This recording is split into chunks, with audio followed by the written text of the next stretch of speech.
Berjumpa lagi Sobat Omben dimanapun berada. Semoga dengan adanya masa tenang ini Sobat Omben dalam keadaan sehat walafiat ya.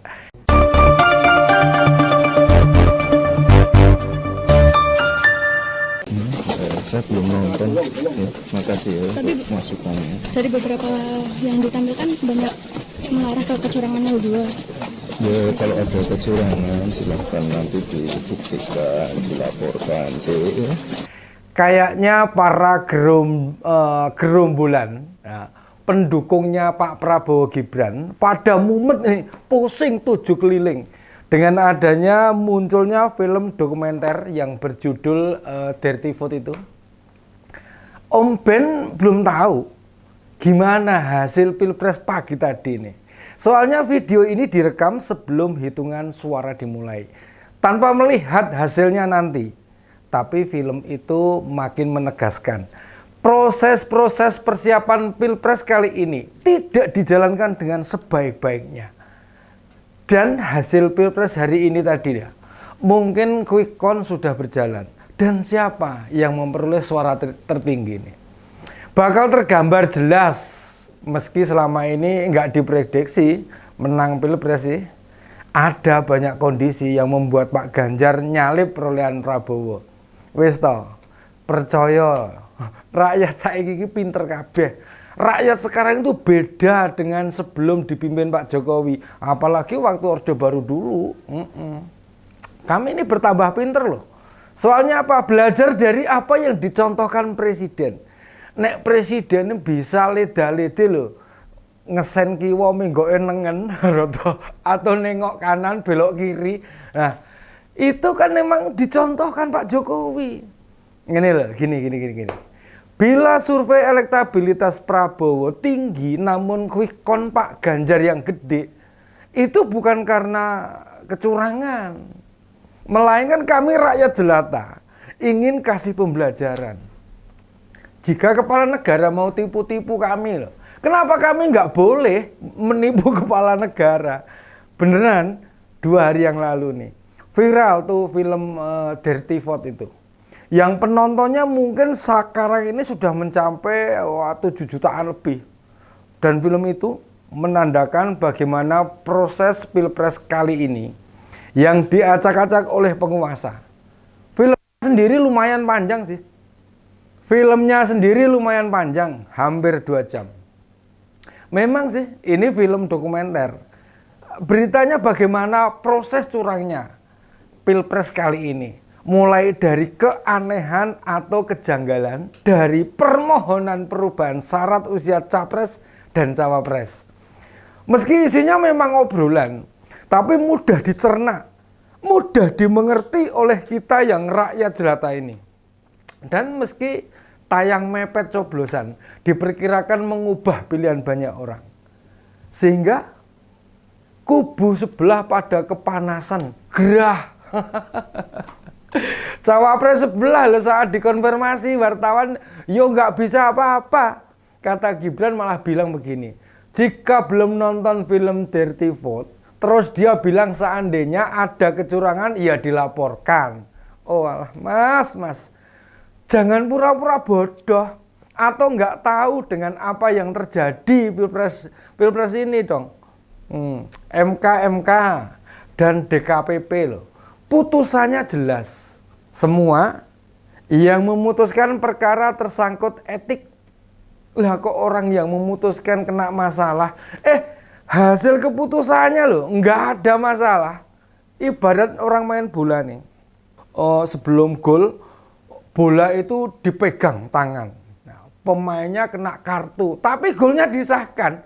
Loh, hanya di Indonesia nih bisa kejadian kayak gini tuh mungkin Indonesia tok ini.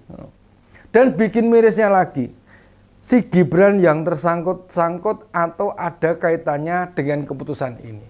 Sama sekali nggak merasa malu. Dablek, orang gagas, wes podo kampanye tekan ngendi-ndi. Nah, ibarat si pemain tadi ya, merasa sah dengan golnya, lalu selebrasi di depan penonton. Nah, padahal dalam tayangan ulang, jelas-jelas bola dipegang tangan. Apalagi wasit lo kasih kartu. Apa kita mau jadi kayak mereka yang nggak mau peduli atas pelanggaran? Kira-kira saat ini pemain penerima sepatu emas nih, kita merasa malu nggak? Lah wong jelas-jelas loh melakukan pelanggaran kok si pemainnya nggak merasa salah. Itu ada penilaian buat yang kasih keputusan loh. Dan nanti bila benar memimpin negara ini, bila rakyat teriak-teriak, nasibnya bakal kayak apa? Bayangno dhewe. Wong kalangan kampus lu pada teriak, mereka cuek kok, ndablek kok.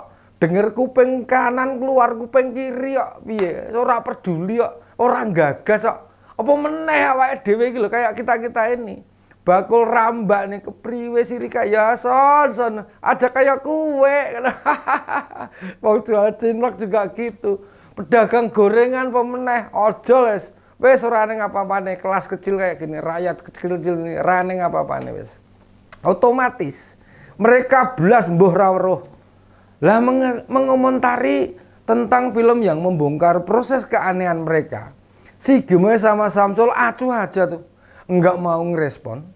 Lagi-lagi nih, kata-kata Sakti Gibran keluar. Semua masukan sama kritikan kami terima. Nih jawaban pejabat kok yo kayak gini tuh ya. Apapun pertanyaannya, jawabannya masukannya kami terima. Film Dirty Vote itu bukan kritik, Mas. Itu mengupas kecurangan yang terjadi. Sehingga bukan masukan, melainkan kami butuh sikap kalian itu bagaimana. Kepriwe Rika ya, aja kayak kue. Udah deh. Jangan bandingkan kritikan-kritikan yang ditujukan pada mereka. Pak Jokowi sendiri loh, sekarang juga tidak lagi mendengar suara rakyat. Omongannya juga mulai susah dipegang. Sulit kita percaya sebagai seorang pemimpin. Lalu apakah hanya Gibran yang protes soal film itu? Enggak. Hampir semua petinggi partai pendukung Gemoy Samsul protes semua itu. Mereka bilang, itu film sebagai fitnah katanya, propaganda. Dan Pak Erlangga sebagai Ketua Umum Golkar menyebutnya sebagai black campaign. Gini aja deh Pak Erlangga. Sebagai Ketua Umum Golkar, sampean pasti tahu dan paham apa bedanya black campaign sama negatif campaign. Jangan pura-pura nggak tahu dong, ya. Bila benar Dirty Vote sebagai black campaign, Bapak lapor ke kepolisian. Percaya deh, nggak akan bisa diproses itu film. Mengapa begitu? Jenis Dirty Vote kan dokumenter, serta merangkai berbagai peristiwa yang terjadi sebelum coblosan digelar. Nggak mungkin lah 3 ahli hukum berani bikin produk yang melanggar pidana. Mereka jagonya kok Pak. Mereka tuh jago semua. Kayak Bang Zainal Arifin Mokhtar, Mbak Bivitri Susanti, serta Bang Ferry Amsari. Itu semua punya pengetahuan tentang hukum. Nih, kita tunggu. Film sudah tayang 3 hari Pak. Jika memang black campaign, tuntut saja mereka ke polisi. Bisa enggak? Kalau cuman ngomong mah semua orang ya juga omon-omon. Tapi buktinya enggak ada tuh Pak, pengaduan ke polisi. Coba saja. Mereka nekat, makin rakyat enggak simpati pada mereka semua. Jadi kekalahan Gemoy sama Samsul memang makin jelas terlihat. Dan susah dibantah. Yang kayak gitu kok pengen menang 1 putaran. Jauh bro, hampir sulit. Nah, demikian opini-opini kali ini. Salam seger waras, sampai berjumpa lagi. Tetap jaga persatuan dan kesatuan. Merdeka!